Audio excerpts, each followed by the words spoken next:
it just shocks me the lack of camaraderie, the lack of patriotism, the lack of connective tissue. We're rotting from the inside out. Externally, I would argue we've never been this strong, but we're tearing each other apart from the inside. Hello and welcome to the GZERO World Podcast. This is where you'll find extended versions of my interviews on public television. I'm Ian Bremmer, and on today's episode, we're in the middle of an AI explosion. Like every emerging technology, from nuclear fission to the internet, there's a lot to be excited by, but also a lot to fear. Tools like ChatGPT represent an exciting new era of generative AI, that is, technology that can create human-like text, images, and video content, once thought to be uniquely a human skill. But even their most ardent evangelists admit that these tools can also be used for evil. And I'll talk about all that and some of the biggest tech stories of the year so far with Scott Galloway, tech expert and NYU Business School professor. Let's get to it.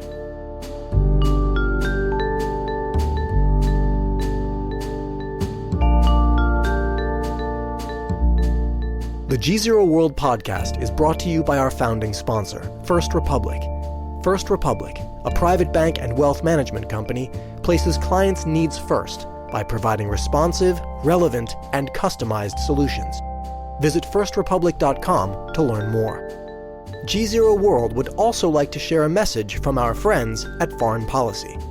Something's often missing in the way we talk about the climate crisis, and that's the issue of justice and equity. On Season 3 of Heat of the Moment, a podcast from Foreign Policy in partnership with the Climate Investment Funds, host John D. Sutter explores the concept of a just transition away from fossil fuels and, hopefully, towards a net zero future. Listen to Season 3 of Heat of the Moment, A Just Transition, wherever you get your podcasts.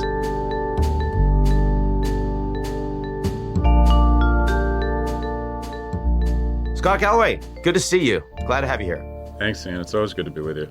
I want to start with an issue that has been increasingly both exciting me and worrying me, which is the explosive growth of artificial intelligence. Where are you on the panic versus elation scale? I'm more sort of somewhere around a 6 or 7, and that is I'm cautiously optimistic. If you look at any major breakthrough in technology, we kind of go through the same cycle, and that is we immediately go to job losses, or we go to a concern around job losses. And we're seeing that here. The majority of the articles are around how many thousands or millions of jobs are going to be lost in the services sector or in kind of the information like this could do to manufacturing, or this could do to the information economy, what robotics did to manufacturing is kind of the general consensus in the media.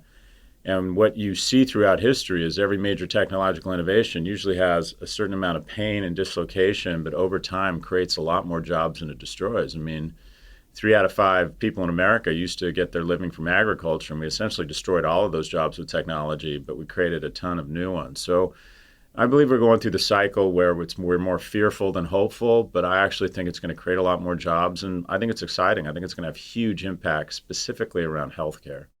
So let's explain to the audience for a moment, ChatGPT, OpenAI, what is it? Why is it such an extraordinary transformative technology? So it's sort of a language prediction engine that looks at language and analyzes it to the extent that it can predict the next word, if you will. It doesn't think or come up with answers. It comes up with words. So if you say, what is the color of the night sky? It looks at its data set and figures out that the best answer is, it'll say black. And it can also even start to figure out tone in the sense that it figures out what words, the relationship between them, and recognizes words that are posed to it in queries. So it's sort of a prediction engine.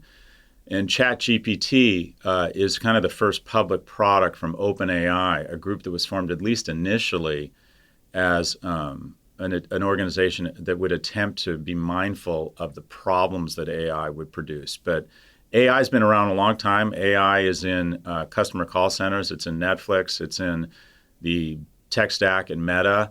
But this seems to have encapsulated a lot of the promise and energy and has created sort of, if you will, an arms race all of a sudden.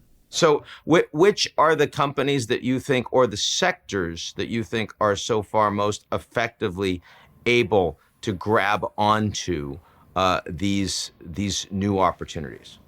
Well, it could take search to the new level. If you think about Google, search really hasn't innovated in about 20 years. The only thing that's changed about search is that there's more and more ads that are less and less obvious or less and less transparent that they're ads. Remember when you initially did a Google search 20 years ago and there were two blue shaded first returns that said ad? Now they've taken those shades away, and sometimes 60, 70% of the first page, the actual results in the right rail, are not necessarily a place that takes you to the best answer, but it takes you to a place that Google can further monetize. And their incentives have made them very disruptible, because what ChatGPT and sort of AI-driven or language structure-driven search does, it says, okay, rather than offering you dozens and dozens of answers that might be somewhere between 30 and 70% accurate, we think we can give you one that's sort of 60 to 80% accurate. And the reason, I mean, Google, it's a classic innovator's dilemma, and Google had this technology. Google developed a lot of it, but doesn't want to undermine or disrupt an unbelievable $150 billion toll booth business model and give people the best answer. They want to give them a lot of answers. So I think the first kind of industry to be disrupted, if you will be search. Now, whether or not it holds the same promise, I think it holds huge promise around unstructured data sets to feed in all of your health records and then start making interesting predictions or things you should be at least cognizant of in your own health. But it would strike me that it has huge applications around technology and disrupting traditional players. And then we're probably going to see all sorts of applications in healthcare. I also wonder what it means for our Defense Department in terms of scenario planning, but that's more your bailiwick. I mean, I could see also, I mean, if you want to make sure that you're making tolls off of this, you don't just want to pivot towards giving someone the best answer. You'd also like to give them the best answer that also supports your sponsored ad buyer. Yeah, so and in other words, ChatGPT plus making sure that you're going to sites that would be reflected in favor of that company.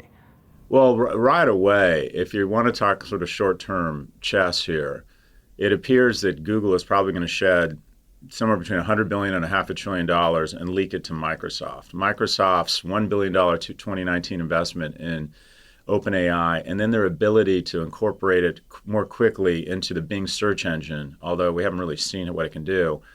It's likely that Bing's share is going to go from whatever it is now, 5 or 6% to potentially 20%. I mean, I don't know about you, but when there's Bing GPT or Bing powered by AI, I'm going to try it. And I haven't been on Bing in years. And if Microsoft can be a formidable player in search, you're going to see it go well above $2 trillion, which it hit for the first time in a while. So it feels as if the biggest short-term tactical loser right now is Google and the biggest winner is Microsoft. But this is inspired an arms race, the likes of which we haven't seen. The cycle time here is so fast. Think about Netflix. Netflix had the field of themselves for 10 years, and then it got very crowded very fast. Take that entire competitive process and shrink it down to about 10 weeks, and that's what's happened here. But you can expect Meta, Apple, Amazon, and thousands of companies to all of a sudden start spending a lot of time talking about how AI is improving the quality of their offering. It's an arms race right now. I don't think I've ever seen anything like it.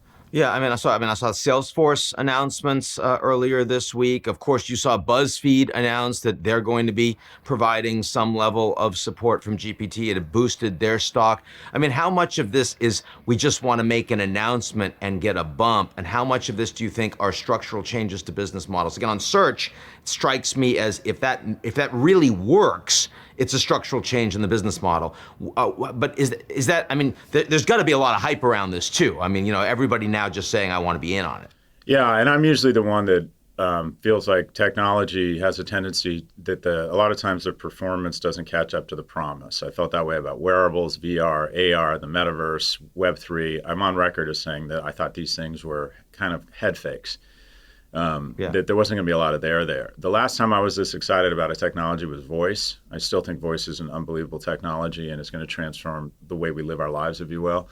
This feels like there's some real beef there. I don't know about you, but I find myself spending a lot of time. We spoke off mic. I'm writing a book right now, and I'm using ChatGPT for research. If I want to find the the compound annual growth rate of the Dow versus the DAX or something, it does give you what feels like pretty solid information pretty quickly. I think this is going to seep in and have more. I mean, it's the fastest 0 to 5 million users in history. It was something like 150 days for Spotify, 100 for Instagram. It took ChatGPT 5 days. It does feel like there's going to be a ton of interesting apps. My guess is, like most technologies that are successful, we'll overestimate where it'll be successful and underestimate and aren't even imagining where it might actually tap in. But this has got so much capital coming for it. And keep in mind, the hype can turn into the reality because the hype creates cheap capital where you can pull the future forward and actually find interesting innovations because you can throw so much human and financial capital at the problem.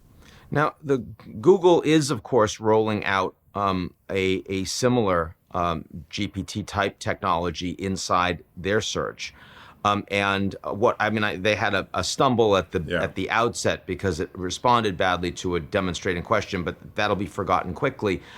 What struck me as interesting is this is, of course, a more advanced version of the same technology that Google engineer had some sort of a relationship with and said Google has developed sentient intelligence just a matter of months ago. There are a lot of people that are going to have relationships with these bots. There are a lot of people that are going to have a hard time differentiating between what is a human being and what is the latest version of GPT. And I wonder what that makes you think. Well, we used a term before, the best answer. And the problem is right now, and it doesn't take long, you see the potential pretty quickly if you use ChatGPT or DALL-E for very long. And there's a lot of upside, but you can also imagine asking ChatGPT to come up with 20 myths or conspiracy theories around vaccines in the voice of a credible doctor. And then testing those conspiracy theories on social to see which gets the most traction, picking the 2 or 3 that spread the fastest, pouring some fuel behind them, weaponizing a bunch of bots. I mean, this does feel like it's an engine room for misinformation. And the notion, and it gets a lot of stuff wrong. So you can see it could go very bad places very fast. And what's interesting about, a few interesting things about OpenAI. OpenAI was initially funded to try and serve as a guardian or a governor or a shepherd or a safety council or guardrails for what a lot of people felt was a technology that could have a lot of negative externalities. And then, quite frankly, and I know this sounds cynical, they smelled money and they converted to a for-profit. I don't think any of the initial funding or formation of OpenAI anticipated that it would be a point of differentiation for Bing after a $10 billion investment. I don't think that's why it was initially formed. The other thing that was really interesting is Sam Altman, who's a very bright guy and is now the CEO of ChatGPT, immediately partnered up with Microsoft. And I think that what he sees is the following, that AI is going to be very difficult to establish any sort of competitive differentiation or long-term advantage. That AI, if you will be used to create an equivalence across different AI chatbots. And so he immediately said we need to reverse integrate and find a partner with very deep processing power. Supposedly each question or query takes a few cents in processing power, which is about 7 times what a Google query takes. And then also forward integrate into an application that already has a mature business model, and that is Bing and search. So I think Sam looked around and said, it's about to get very crowded, very competitive, very fast. And we need to sprint and partner with someone that has deep cloud processing and also has a front end on it right away. And that just gives you a sense for, I think, how competitive this is going to get. I think there's going to be a lot of different chatbots, and I wonder how differentiated they're going to be. Yeah. One is, of course, if your data set isn't great. Google's saying that their chatbot is working off of current affairs as well, and Google has incredible amounts of data. Microsoft has massive cloud and processing power. Both of those things strike me as significant barriers to entry to small startups. Well, you're zeroing in on the correct point, and that is that the people who might end up having the rare earth material here are the people who have control and produce really robust data sets. I mean, as much as I'm not a fan of Elon Musk and Twitter, you wonder if someone were to say to me that Elon Musk got his $45 billion back, that somehow we recovered that $45 billion equity investment, which has been vaporized as of now, I would guess that an artificial intelligence engine found a way to take the unstructured data set that we produce every day in terms of mood, emotion, what we're talking about, what news is trending, and that he licensed it and got huge dollars for that data set that we produce every day on Twitter. So whether it's health information, weather information, sports information, there are going to be a ton of companies that pop up that do nothing but collect, structure, and feed data sets into these beasts that will have insatiable appetites. I mean, it's kind of the difference between light crude and Texas West Intermediate. I think that's going to be the real value here will be the people who control the most interesting and robust data sets. Yeah, I mean, and given the real-time connectivity that so many people around the planet have on social media, I mean, you could imagine that the fastest way to find out about an emerging new pandemic or even, sort of your latest flu wave would be much more effective through a data set like that, which so far has been relatively unmined in term for that scientific purpose at least, and monetizable. Yeah, it just reminded me, and it's a weird analogy, but Secretary Buttigieg is talking about. They asked him what infrastructure investment he was most excited about, and he said smart sewers. You put sensors in sewers, and they can tell when COVID is spiking in an area. Could Twitter be a smart sewer? And that is, could it wade through all of the material and waste and find out interesting things around what's trending, where people are starting to get angry, where people are starting to become, could you, when there's violence across nations, will you be able to get to a point where you can predict that with greater accuracy based on the way people are behaving and the sentiment and the language they're using on Twitter? Okay, so I have to go on a slight angle here as a political scientist. In your view, does that make it imperative that TikTok is banned in the United States? I think of just TikTok as the ultimate propaganda tool. I think Facebook and Meta are the ultimate espionage tool, and I think I would bet, my thesis is the reason there's been absolutely no regulation of Facebook is I would bet, and I'm curious if you believe this as well, that our security apparatus works pretty closely with Meta, and there's sort of a behind the closed doors deal that we will continue to help you hunt down bad guys. I mean, Meta is the ultimate espionage tool. It not only knows where you are, what you're doing, but who your relationships are and how you interact with them. The GRU, the Mossad, the NSA couldn't have thought of that in their wildest dreams. I think TikTok is the ultimate propaganda tool. Young people would now rather have TikTok than almost all other major media. They're on it. So I think the CCP would be stupid if I take the body of your content, and a lot of your stuff's on TikTok, Ian. Some of it's very pro-America, pro-West. I hope it's not. It's there. Yeah. You're there, boss. But some of what you say is very pro-West and optimistic. Some of what you say highlights the many issues we have in the West. I think the CCP would be dumb not to put their thumbs on the scale of content slowly but surely that sheds the West in a poor light. And my fear is slowly but surely, without even knowing it. The best sting, remember the movie The Sting with Robert Redford and Paul Newman? Sure. The best sting is the con or the mark never knows they were conned.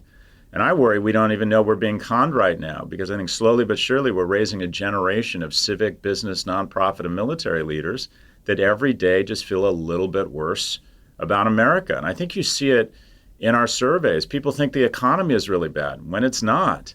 People don't want to acknowledge the progress we've made around everything from systemic racism to eliminating infectious diseases. There just doesn't seem to be any appetite to acknowledge any of it. And I wonder if it's slowly but surely going to get worse at the hands of TikTok. I agree with the problem. I will say that people feel that the economy's doing badly. That's been a structural problem in the United States for a long term. The data at least doesn't bear out that Americans are feeling much worse about it than they did 20 years ago, 40 years ago. But your broader point that this is a tool that can be used for nefarious purposes, or certainly can be used for the purposes that would be beneficial to whoever happens to own the platform, whether those are commercial or non-commercial. I think that's a very real issue indeed. And for decades, the biggest issue in terms of digital inequality was about the digital divide. Who are the people that are online and offline? And there are a lot of people that just don't have access to information. Increasingly, what you and I are talking about today is it's less about the digital divide. It's the people that are online that believe things that aren't true. They're being fed disinformation, and just how much this can be accelerated and weaponized in this environment of generative AI by these social media platforms strikes me as an unsustainable trajectory.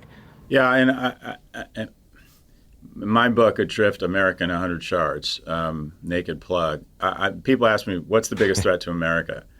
And I say, I would argue that geopolitically, and I may even be just parroting your words here, that it's hard to imagine a time when we were stronger. We're food independent, relatively speaking.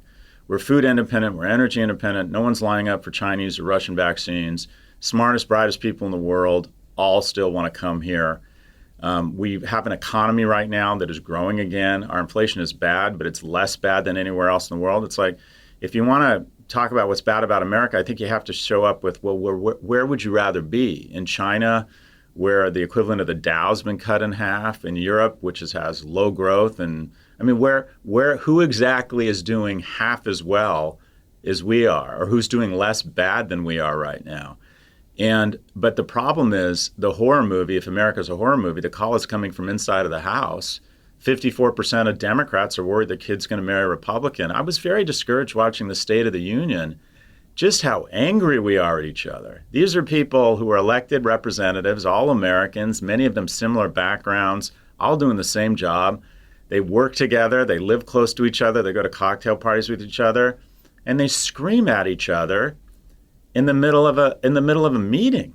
It just shocks me, the lack of camaraderie, the lack of patriotism, the lack of connective tissue. We're rotting from the inside out. Externally, I don't think I would argue we've never been this strong, but we're tearing each other apart from the inside. And I do think social media and media's cycle time that leads to catastrophizing everything gives us the sense that things are much worse than they are, and it's not another nation's fault, it's your neighbor's fault. So what do you think the beginnings of any solution might be? Because the social media companies are clearly not self-regulating in a direction that would lead to resolving this problem. Well, I'm a fan of antitrust. I think if you had more competition, that eventually a social media company would raise their hand and say, we're going to age gate at 16. There's no reason to have kids on social media, and that P&G and Unilever would like that. That we're going to be much more stringent about misinformation, and we're going to stop pretending and using the First Amendment as some sort of blanket coverage to not do anything. And we're going to fact check things just as traditional media companies do. And they claim it's too complex. It's not. This isn't an issue of possibility. It's an issue of profitability. It would take their profits down, but make them legally liable, have exemptions or pullouts from 230 around election misinformation or health misinformation, break them up, more competition.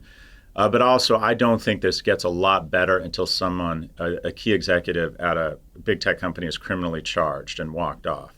I just don't think we can't come up with fines that are big enough. So the algebra of deterrence here is just not in place. And then on a broader level, from a national scale, I think we need mandatory national service. I think we need to get young people in the same uniform again so they see each other as Americans, not as people with different sexual orientations or different political parties.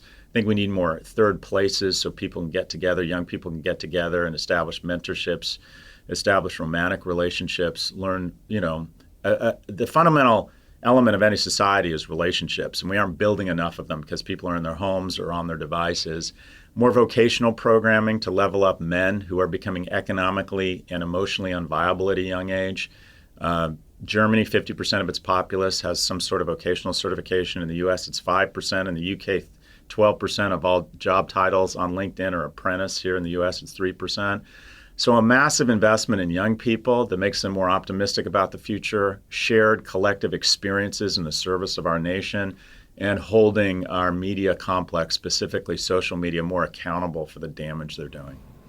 So is it fair to say, I mean, that both the positive developments that we're seeing in the United States in terms of its geopolitical, its economic strength, are being driven, will be driven very strongly by new changes in AI, but also all of the negative things that you just suggested that are deep problems inside the United States, especially when we talk about relationships between people, that's also one of the biggest challenges that will be exacerbated by the rollout of these new AI tools.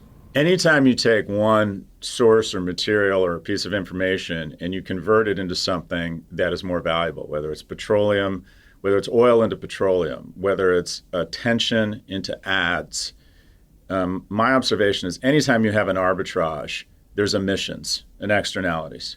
And we decided to regulate the emissions around carbon emissions. I mean, we might have been a little bit late. It might not go as far as we should, but we have emission standards. We have an act to try and reduce carbon. When we have translated or arbitraged attention to Nissan ads, it's created a very negative externality, and that is keep people's attention. I mean, think about the cadence of news. If we could only have one headline news story the last century, it probably, I would bet, would be the West turns back tyranny.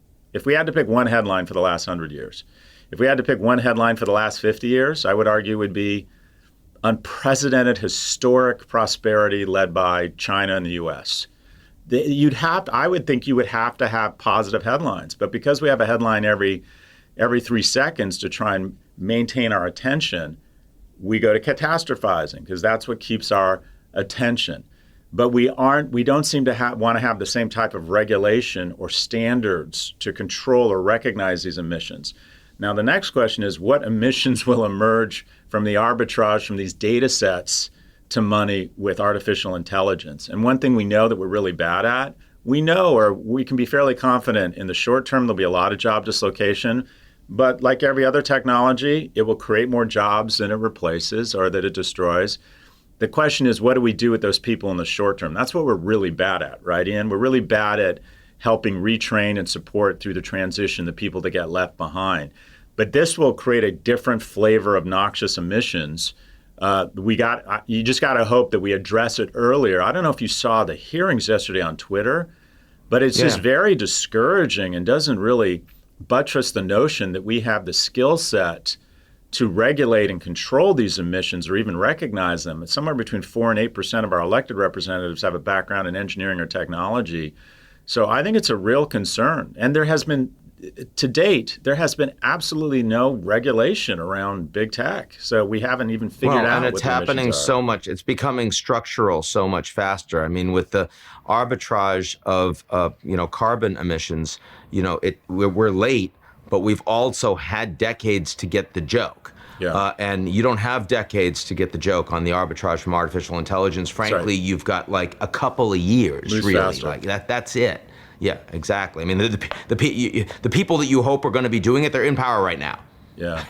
So, Yeah, and not only which is that, part of the problem. I'm an ageist. I don't know about you, I have a more difficult time wrapping my head around technology as I get older. And every year, we continue to have the oldest elected representative body of almost any democracy. The average age of our elected representatives is 62. So how many 62-year-olds? So that means for every 40-year-old we have an 84-year-old. At one point, I think a third of all elected representatives had someone on their staff print out their emails. So are these the people to really be figuring out the legislation and the regulation for technology? We have a real dearth of domain expertise around the people who need to figure out the laws here. One other thing I wanted to discuss, a topic that's on your mind a fair amount, is the demographics more broadly. And I don't want to do it that way. How do I want to move to it? Let's see.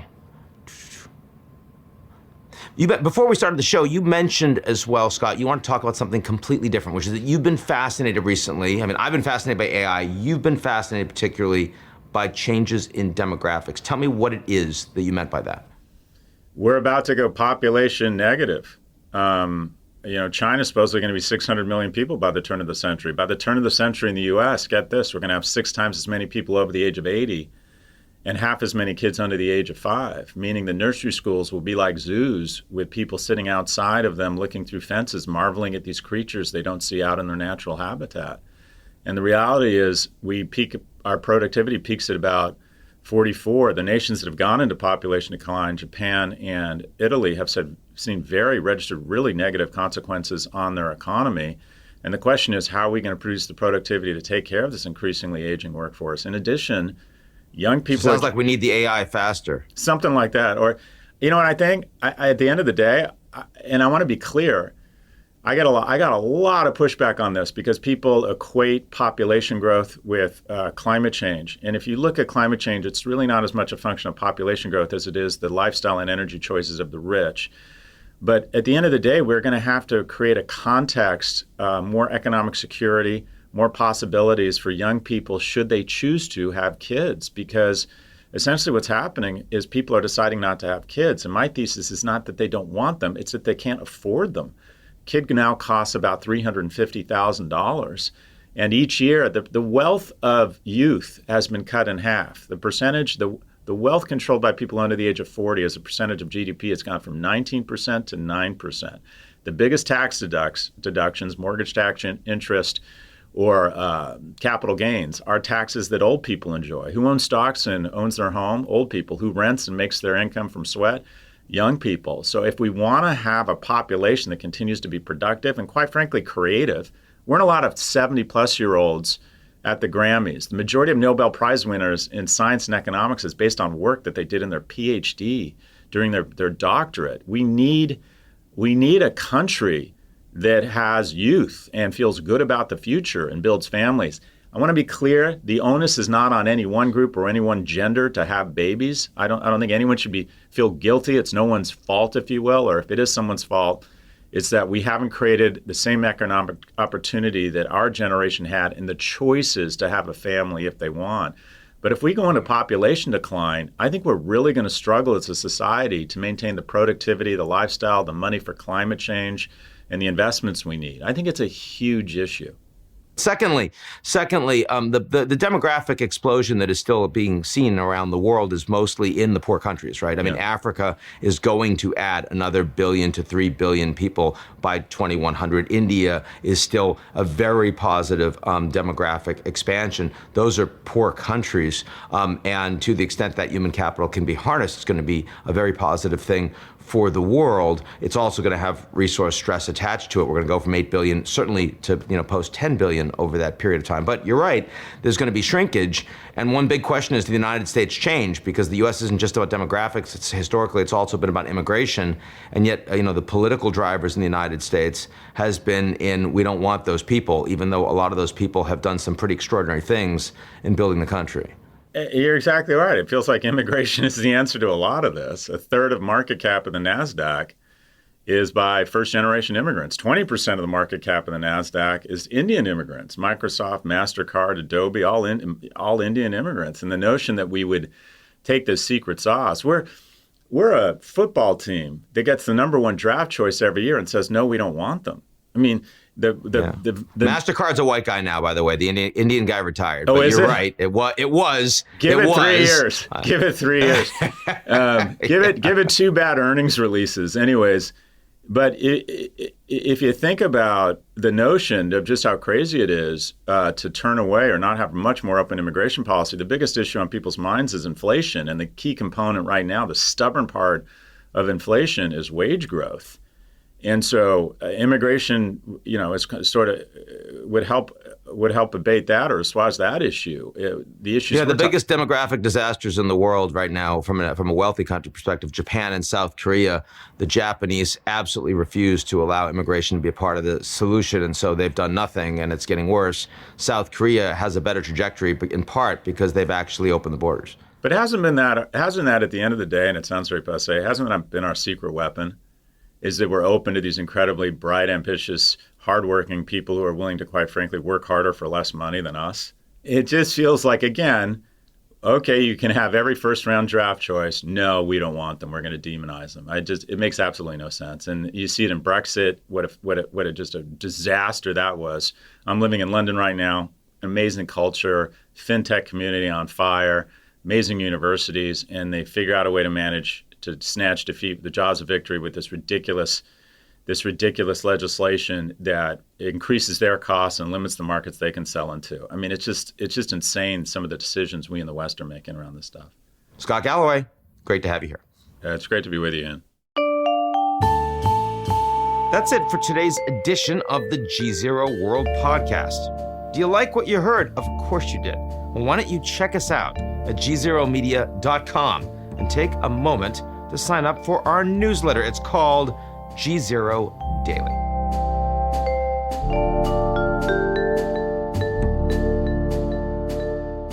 The GZERO World Podcast is brought to you by our founding sponsor, First Republic. First Republic, a private bank and wealth management company, places clients' needs first by providing responsive, relevant, and customized solutions. Visit firstrepublic.com to learn more. GZERO World would also like to share a message from our friends at Foreign Policy. Something's often missing in the way we talk about the climate crisis, and that's the issue of justice and equity. On Season 3 of Heat of the Moment, a podcast from Foreign Policy in partnership with the Climate Investment Funds, host John D. Sutter explores the concept of a just transition away from fossil fuels and, hopefully, towards a net zero future. Listen to Season 3 of Heat of the Moment, A Just Transition, wherever you get your podcasts.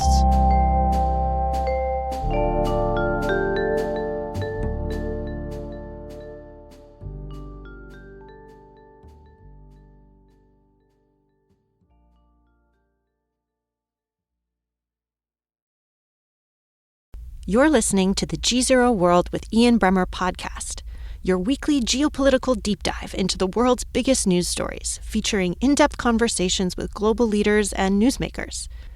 To get more of GZERO's insights on global politics every morning, sign up for our free newsletter, GZERO Daily, at gzeromedia.com.